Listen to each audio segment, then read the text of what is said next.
Hi, in this video, I'm going to show you on how you can loop a video in Canva. So in this instance, I have this video of a woman walking on a field, and this video will stop when it reaches the duration of this video, which is 12.5 seconds.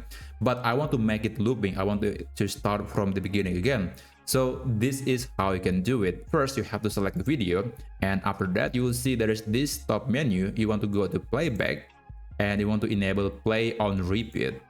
And once you do that, if you, let's say, play the video again, it should go to it will go back to the beginning, and it will essentially keep doing it forever. So it's not going to stop. But there are a few things that you need to note, that this effect will be applied when you are presenting this document. Let's say you want to present it as a presentation, then when you play the video, it will keep looping.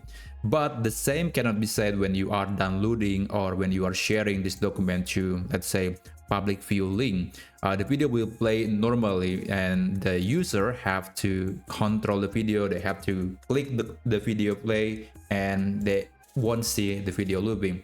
So for example, if I open the URL of this video, this is a public link where anyone can watch the video, and when it stops, or when it reaches the end, it just stops. So yeah, it's not being applied here, which is quite unfortunate. But at least we can make the video looping for editing and also when presenting the document. So there you have it. That's how you can loop a video in Canva.